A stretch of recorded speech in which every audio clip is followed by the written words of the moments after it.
الثالثة إلى سيدتنا ومولاتنا فاطمة. اللهم صل على محمد وآل محمد.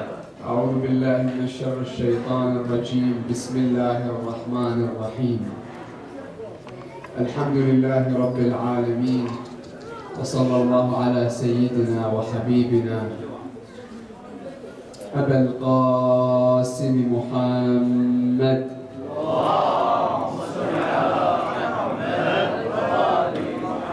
وعلى آل بيته الطيبين الطاهرين. أما بعد.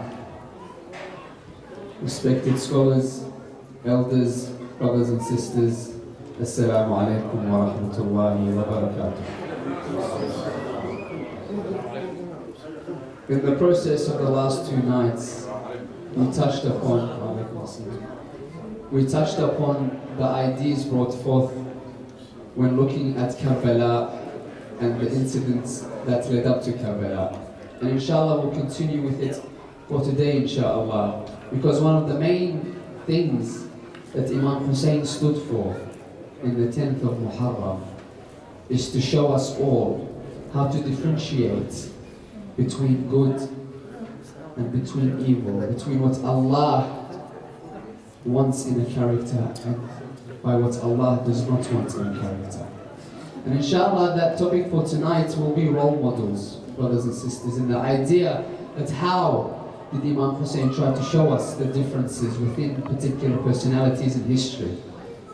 And inshallah we'll start off by talking about it from the ayah in the Quran.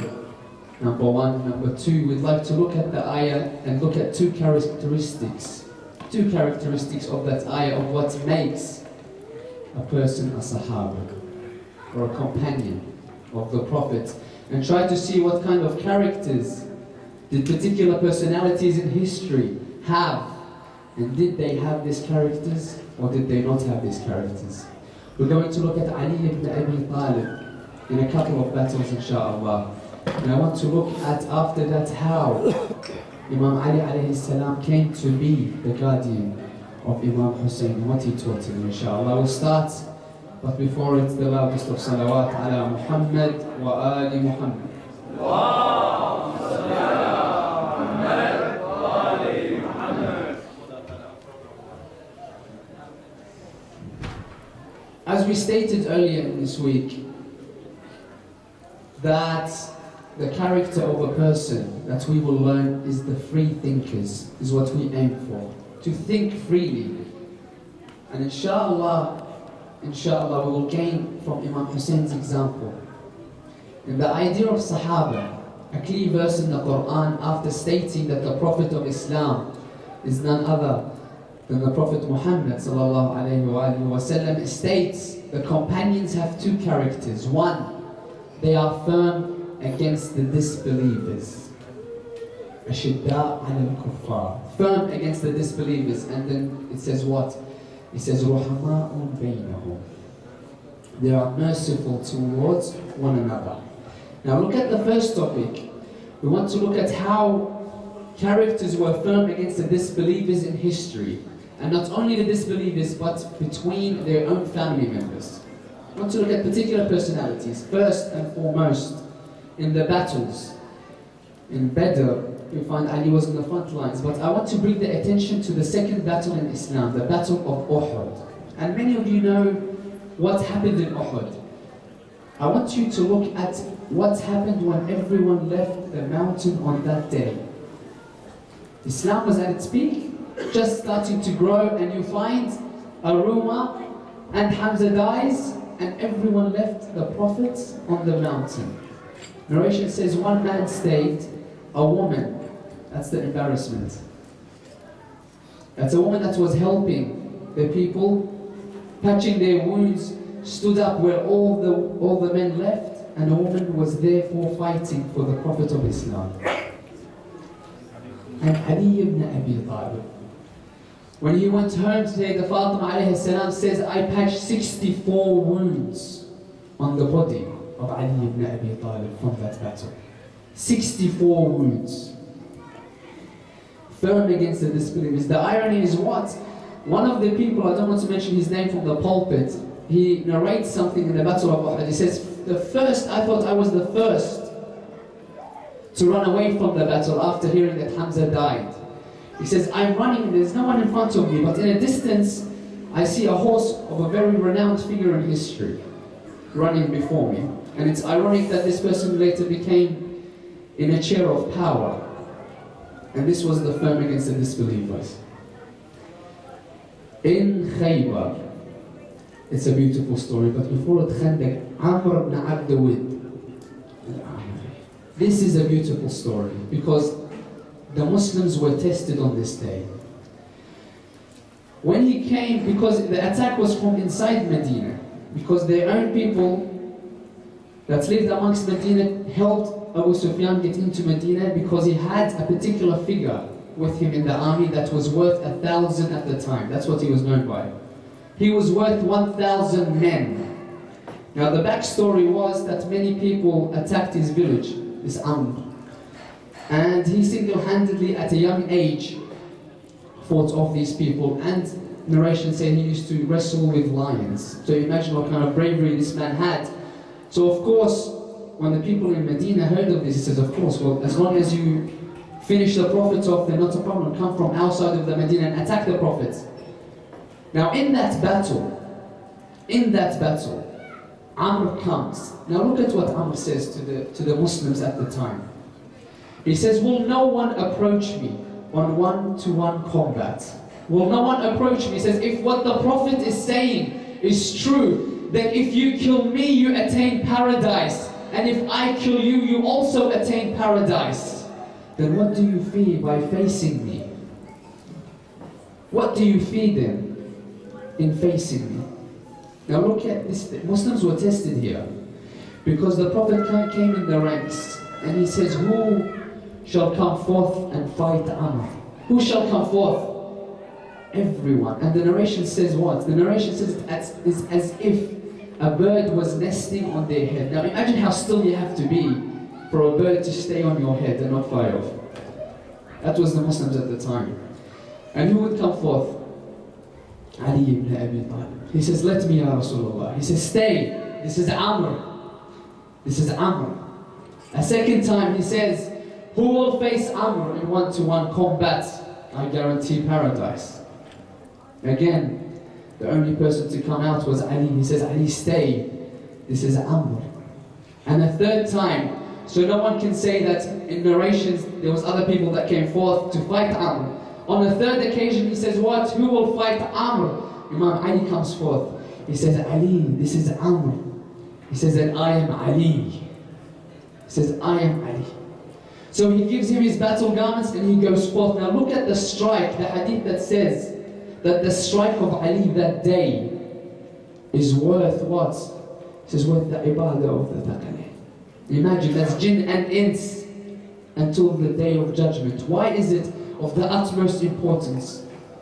Because when Amr, such a warrior, fell and Imam Ali was about to strike the killer blow, Amr spits in the Imam's face, and I'm sure you all know this story. Amr spits in the Imam's face. As he's about to lay the final blow, he stops. And he goes. He's on the ground, Amr, he's finished. But he stops, he goes, walks. And the Muslim can see this. The Muslims can see this. And then he comes back to Amr. And then he finishes him off. And he comes back to the Prophet, and the Muslims they're saying, what's going on? You had a chance to kill him, but you hesitated. Why? He says, if I have killed him, I have committed oppression. He says, what do you mean, Ali? He says, as he spat on me, he says, I was angered. And I feel then if I struck him, I would be striking him for myself. And that's a sin. That's oppression. Because that's not for the sake of Allah subhanahu wa ta'ala. Imam Ali used to say what? He says, before any action, I see Allah before it, and during it, and after it. And that's the difference between our role models, brothers and sisters. That's why this was a very important battle. Even in Khaybar, the year after, people, even in Muawiyah's time, when Muawiyah would say, why do you not curse Ali ibn Abi Talib? One of which they would state is because of Khaybar. because he got that banner in Khaybar. The Prophet says, tomorrow I will give a banner to a man in which me and Allah love, and him and I love Allah. Says the next day. So every single person on the next day was thinking, that's not going to be Ali ibn Abi Talib. Ali ibn Abi Talib has an infection with his eye. He's surely not going to give him the banner, is it? Famous poem comes forth and states about Ali ibn Abi Talib.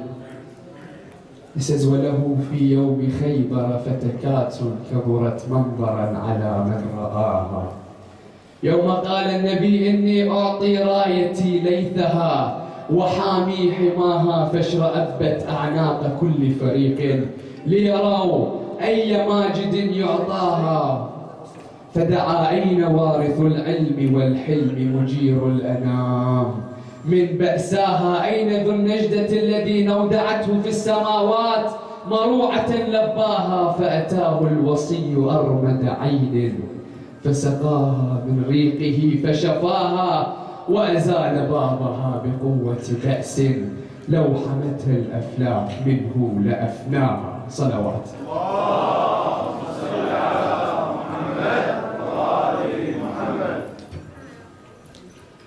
Firm against the disbelievers. In the battlefield like Ali ibn Abi Talib, there was no one. No one in history you can find like Ali on the battlefield. Now let's look at it against his own people. Let's say his family, for instance. If they were doing any sins, would Ali ibn Abi Talib act? 8th year after Hijrah, we mentioned it yesterday. When he comes forth and he reads the kuffar from Mecca. Of the kuffar that were living in Mecca was his sister by the name of Fakhita. Her husband was helping kuffar and sheltering them in his own house. Now is Ali ibn Abi Talib's sister, is he kind towards her because she's a disbeliever? He comes and he does what? He covers his face so she does not know it's him. Because he's gained quite a reputation in that time, Ali ibn Abi Talib. He covers his face, he goes inside, he takes all the disbelievers out, in which the sister says what? Fakhita says, how dare you enter this household? He says, why? There's disbelievers, and the Prophet said, to get rid of all the disbelievers, he says, do you know who my brother is? My brother is Ali ibn Abi Talib. Wait till he hears about you coming into my house, in which he reveals himself. He says, sister, it is I. He says, it is me, Ali ibn Abi Talib. There is no such thing as family when it comes to such acts. Whereas on the contrary, we find the third Khalifa of Islam, when his first cousin was praying, as the Shaykh mentioned yesterday, was praying 4 rak'at for Salat al-Fajr. Salat al-Fajr, how many rak'ats? He prays 4. He makes shahada and then he turns, he looks to the back, he says, shall I continue? Imagine what state of intoxication he reached and leading prayer in an Islamic state. When the news reached Uthman, they told him, your brother Walid ibn al-Mughira, your cousin Walid ibn al-Mughira, he's praying such and such and he's drinking alcohol, leading in prayers. He says, I can't, it's my family, as in I can't really do anything, you know. Ali ibn Abi Talib hears about this. He says, what do you mean you're not going to do anything? He takes the whip and he says, I will take the first lashing. And Ali lashes him. He says, who shall continue my lashes? In which someone takes it from him. But the idea being what? Firm does not mean just because they are unbelievers, not just from the people that are not from your family, even your friends that are disbelievers. In the time of the Prophet, it says this. And to give you an idea, when Fatima al-Zahra, this is not just for males, brothers and sisters, and we're going to touch up on many female aspects in Islam tomorrow, inshallah. But even Fatima, she did not stop when there was oppression. When Ali's Khilafah was taken, did she just sit at home? Or did she come forth and deliver that amazing sermon? Amazing sermon. When Fadak was taken, she spoke out against the disbelievers. against the oppressors. They spoke out. Now we look at the idea of ruhama'an baynahum. We're given a rough idea of what firm against the disbelievers means. Ruhama'un baynahum. Now look at this. Does it mean that I take from the treasury and I give out to my relatives, etc. unlawfully? Is that what ruhama'un baynahum means? Or does ruhama'un baynahum, merciful towards one another, helping achieve a higher state towards Jannah? Is that not what merciful amongst themselves means? When Ali ibn Abi Talib tries to help people at his time, he taught his companions how to be merciful with one another. When Ali ibn Abi Talib says, Malik is to me like I was to Rasulullah, imagine the rank of Malik al-Ashtar at the time. Imagine the rank. Now look at the akhlaq of Malik. In the marketplace, he was the general, the commander of Ali ibn Abi Talib's army. He walks in the marketplace, and a person that used to sell dates had a bit of seeds in his mouth. So he chucks it out and he throws it on Malik, being an old man. Malik was an old man at the time. He throws it on Malik. Malik looks at him, and he continues walking. His neighbor in the marketplace looks at him. He says, what have you done? He says, it's an old man. It's okay. He says, that's the general for Ali ibn Abi Talib's army. He says, that's Malik al-Ashtar. Imagine. He says, that's Malik al-Ashtar. He runs. He says, where am I supposed to find Malik?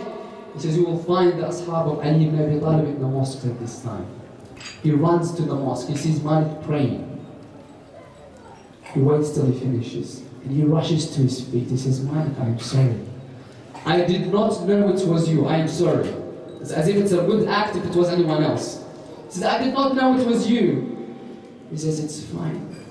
He says, that's the reason why I'm in the mosque actually. He says, what do you mean? He says, I have come to the mosque after you throw the seeds at me. He says, why? He says, so I may pray to Allah that He forgives you for that act. Merciful. Merciful. Ashab of Ali ibn Abi Talib. That's true companions. When Abu Dhar goes to the Prophet, he says, why are there ranks amongst the Sahaba? Why are there ranks? He says, you really want to know? He says, of course, tell me, how can I reach such a rank? I want to reach a great rank amongst the Sahaba. So he says, go outside and look at what Salman al-Farisi is doing. Look outside. So he goes outside and he waits. And he sees Ali ibn Abi Talib walks past. As he's walking, he sees Salman in the distance, walking very awkwardly. And he goes past, and so he asks Salman, he says, Salman, what are you doing? Why are you walking in such a manner? He says, I am retracing the footsteps of Ali ibn Abi Talib. Everywhere Ali would put his foot, Salman would put the same foot. And the idea that what he tried to continue everything they would do in their footsteps of Ahlul Bayt. And that's how you have ranks amongst the Sahaba. When someone comes forth and attacks the school of Ahlul Bayt, saying what? He says, you are people that curse the Sahaba. We curse the Sahaba. We give the Sahaba their utmost rights, like Salman, like people that stayed loyal to the Prophet after. On the contrary, it's particular figures we have particular interests with, of what they did after the Prophet, nothing more. Handful of figures. We curse the Sahaba. So if you look in history, when you look at Siffin, in the treaty was to take place between Amr ibn al-As and Abu Musa al-Ash'ari, then themselves, they were cursing. They don't mention that, do they? One would call the other, he says, you are like a dog. They're using verses from the Holy Quran, says, you are like the dog. The other says, مَثَلُكَ كَمَثَلُ الْحِمَارِ. Companions, they're cursing. We have particular question marks in history amongst Sahaba. We raise question marks, that is all. In the idea that one says, no, Sahaba are all put on a pulpit. Rather, everyone's given ranks based on their actions that they did. Everyone that saw the Prophet, apparently, is going towards heaven. That's what's written on the graves. Such and such, radiyallahu anh, killed such and such, radiyallahu anh. That's the Jannah we're going to. When we look at this, brothers and sisters, it's very, very important to differentiate what makes a companion loyal after the Prophet and what makes a companion not. And the idea of free thinking, again, we see the ignorance. We see the ignorance. Even in Saddam's time, I want to give you a brief story of what kind of ignorance was amongst that place at the time.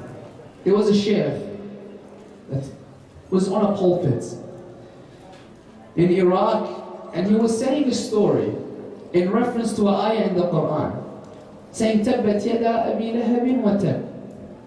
That same night, people would come forth and take that sheikh from his house. They took him where? To the court.